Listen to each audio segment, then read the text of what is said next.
Hello, Dr. Lonzarich here, and this is my last lecture in this unit. Actually, two lectures. I've got about 18 slides, and I'm not going to do them in one slideshow, partly because I can't. It's going to be too big, but also because I don't want to spend 25 minutes in one slideshow. So this will be the first of two on the topic of animal locomotion. This is the outline for both lectures. Today I'm going to talk, or today, in this lecture, the first one, I'm going to talk about these two things, and then the next lecture about this. All right, so I don't know what this is, just a fun slide. Next slide. All right, so as I said, this is my outline. How are animals supported by their medium, water and land air? And so we start with water. I'm not going to go through this list because, again, you could stop this video and write it down or memorize it, but I do want you to know these different ways, and I'll highlight a couple. So some animals, well, the issue in water is buoyancy. Water is a viscous and dense medium, so buoyancy is accompanied or accomplished by a variety of mechanisms. Legs are found in some aquatic animals like crayfish, but legs are not necessary because of the density of water. So there are a lot of different ways, and you'll see them here. Exclusion of heavy ions. What does that mean? It changes the density of um, the the body so that the body is less dense than the water around it, and so the animal is floating. Increasing surface area, like plankton, which might be something like this, and that increased surface area will decrease the descent rate of that animal. Ammonium-rich ions, again, low densities. Gas-filled, low density. Swim bladders in fish and some other aquatic animals like mammals with lungs. Low density squalene, low density waxes. You can see a trend here, right? Reducing density is a way to accomplish buoyancy in a lot of animals. And then there is this option of movement. And all animals do this, but sharks are the most interesting because sharks really are, even with their low density liver, which is here, they're more dense than water. So if shark were just to sit still or to try to float in the water, it wouldn't do a good job of it. Density of shark is actually higher than density of water, so the shark will sink. So the sharks can only maintain buoyancy by movement, and they do it by this very strange tail. So if you look at a normal fish, they have a tail like this. A shark has a tail that's not called heterocercal, and I do want you to remember that because one of the things about sharks that is important to remember is that this design helps them maintain buoyancy at the cost of forward movement. And costs are kind of an important theme in this unit. Costs of doing different things. Like think about ammonia and urea and uric acid as like cost benefit things, right? Why would an animal have uric acid produced rather than urea or ammonia? Why does an animal have a tail shape like this? It's because this tail, when it's swept side to side, will actually generate lift on the back end. And then the pectoral fin and the head will generate lift on the front end as the animal moves. So this animal, by moving through the water, is doing two things. It's lifting its body, but it's also moving forward. Whereas this animal, all the energy that is used as this fin is swept side to side is used for forward movement, which is more efficient for forward movement. So there's a cost for the shark, a trade-off, if you will, that you will want to remember maybe as an example for a test question. Next slide. So about water, right? Water is dense, water is viscous, water provides buoyancy, but there's a consequence of this that is worth remembering, that animals, as they go down into deeper waters, like this animal here, which is found at 8,300 meters, is dealing with very high pressures. And so what is the consequence of this? Well, the consequence is 850 atmospheres. That's about 12,000 pounds per square inch of pressure on that body. So how does the animal live down there? Well, it has to generate 12,000 pounds per square inch inside its body to avoid from getting crushed. And animals that descend to these depths are generating internal pressures that are balancing out the external pressures, otherwise they would collapse on themselves. And in fish, they do it with an air bladder. The air bladder can generate pressures as high as these pressures that you have here to accomplish the task of not collapsing, not being crushed by the external pressures that are being applied to them. That's kind of interesting. All right, so now we move on to support on land. It's a little easier on land. The list is not as long. The two things that I want you to remember is that animals that live on land generally, but no, of course not all, have jointed appendages and a skeleton.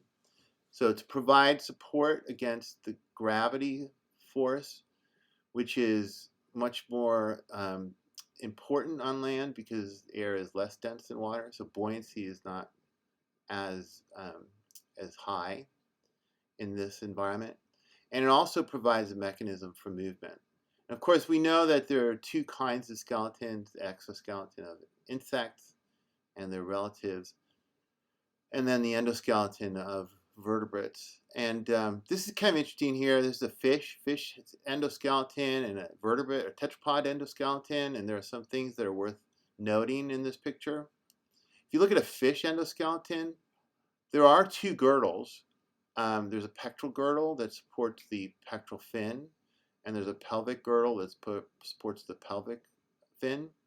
But the pelvic girdle is not actually attached to anything. It's just embedded in muscle. And the pectoral girdle is actually attached to the skull. Tetrapods have pectoral and pelvic girdles that are attached to the vertebral column, which of course is sensible given that the legs on this animal have to support the body. This is a big evolutionary step, moving from water to land. And another evolutionary step that is found as animals move from water to land is that the vertebrae are interlocking in tetrapods. In fish, the vertebrae are not interlocking. So if this kind of skeleton was found in tetrapods, that vertebrae or that vertebral column would not be as supportive as this one, which has interlocking elements. So two things that are worth remembering as vertebrates transition from water to land is the evolution of girdles and the evolution of interlocking vertebrae, in addition, of course, to the legs, which we talked about already. Support on land, there's the exoskeleton, endoskeleton. There are features of those two different skeletons that I want you to remember, and this is one of these are the things, right? I'm not going to go through all of them because again they're listed for you, but I am going to say this: that animals with exoskeletons are never capable of becoming really big, right? We've already talked about this, going back to the surface area volume principle. We're not going to have 6-foot-long insects, but we could have 6-foot-long tetrapods. And that's because the animal's surface area is growing slower than the animal's mass. And surface area is the skeleton. So the skeleton is growing more slowly than the mass that that skeleton is supporting. So there's a critical size at which arthropods cannot go above, and there it is. All right, moving on. Movement in aquatic environments. So this is, we talked about support, now we're talking about movement. And here again are various things you should know. Fins and other limbs are most commonly used, but there are other options that animals employ for moving around in aquatic ecosystems. And the most interesting, I think, is the jet propulsion of jellyfish. And it is jet propulsion, but they use water. And squid do the same thing. They fill their, either in the case of a squid, the coelomic cavity, or in the case of a jellyfish, the gastrovascular cavity, and they force out that water with muscle contractions, and that water then being expelled propels the animal through the water. And on land, things are somewhat similar, except for now we have flying instead of swimming, but we have walking and we have undulations. We don't have jet propulsion, and here are the list of things. And then, of course, there are some nuns, like parasites, that live inside of animals that do not move. And that's it. So now, I think this is these two. I have a few more slides. So I got maybe 3 or 4 more slides. Okay, so factors affecting movement. And this is a good slide to remember. Well, they're all good slides to remember. So water's dense. Principal challenges for animals that live in water is forward movement because of the density, to get through that dense medium. Lift is not that much of a challenge. So this is primary challenge. This is secondary challenge. And bodies are designed to minimize drag. I want you to know something about drag.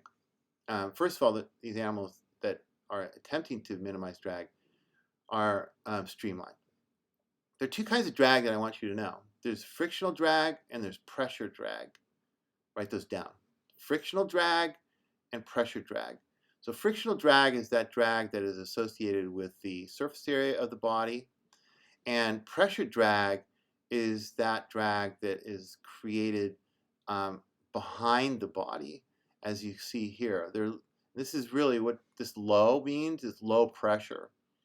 And that's because of the way that the water is moving across surfaces. This is actually true with this kind of design over here too. And that low pressure relative to high pressure all around creates a vacuum. So that this pressure drag is actually pulling back on the animal. This is one of the reasons why people drive behind Mack trucks to get better gas mileage, right? Because they're actually being pulled towards the truck. So this is gonna, but for this animal, for this thing here, it's gonna be slowing it down, right? So it's being slowed down by this negative or lower pressure associated with pressure drag.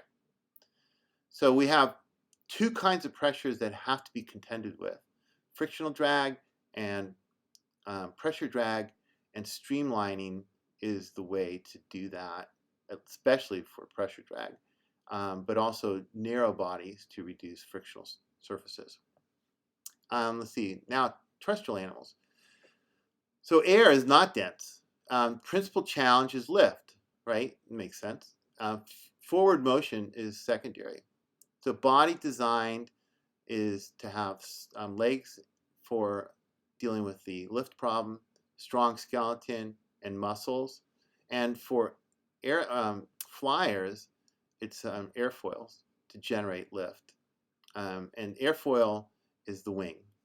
And the wing is designed in such a way that there's negative pressure on top of the wing, high pressure on the bottom, so it's pushing it up, but also sucking it up by the low pressure here.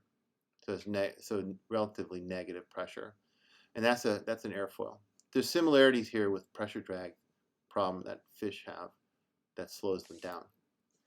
Okay, moving on. So birds, of course, are the most exceptional flyers, and birds have all sorts of crazy adaptations that help them achieve flight.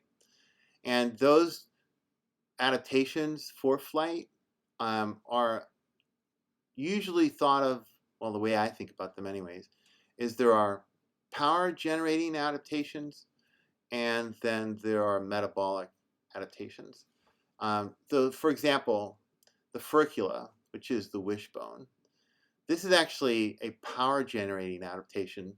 And I want you to think about when that wishbone is compressed, you're storing up a lot of potential energy that when the wing is depressed, it's in that potential energy, high potential energy state. When the wing is released and expanded, that potential energy is released, which helps generate the power for movement of that wing. A keeled sternum, what's the deal with the keeled sternum here? This is the largest muscle. I think it's something like 20 to 30% of the body mass is associated with the pectoralis muscle that you see here. And that is attached to the keeled sternum. And of course, that is the power associated um, element of this design. And then they also have hollow strutted bones to reduce weight. Now there are some other things too that have to do with metabolism.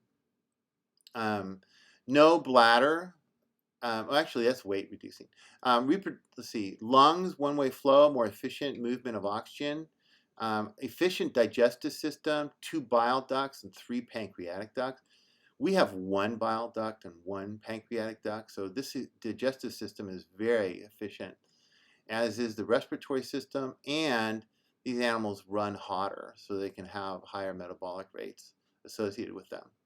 So we have power, we got metabolic adaptations, and actually I should have added, we've got weight reducing adaptations, right? So hollow strutted bones, no bladder, reproductive organs atrophy, meaning that they shrink during the non-reproductive season so that the animal doesn't have to carry around reproductive material that it doesn't need. And of course, the female birds lay eggs, right? So they're not carrying around their babies as they're flying around, or embryos, I should say. Okay, moving on. I think this is my last one. Yes, last slide. I love this slide, and I'm just going to say that you should know this slide. This is a slide that has the body mass on the x-axis and the minimal cost to transport on the y-axis. And it's kilocalories per gram per kilometer traveled. I'm going to just ask you to digest this one. I'm going to give you a quiz question over the weekend or maybe before the exam for you to play with this. But swimmers have the lowest cost of movement. Flyers have actually lower cost of movement than runners, which is like, wow, that's kind of crazy. Why would runners have such high cost of movement? Flying seems like it would be such an expensive thing. This is, remember, it's per kilometer traveled. It's cost of transport. It's not the energy to get airborne. It's the energy to move a certain distance, right? So flyers have lower cost than runners do. And I think that's it for now. But again, I will post a quiz question related to this material to see how well you digested it. And I think that is it for this lecture. Thank you.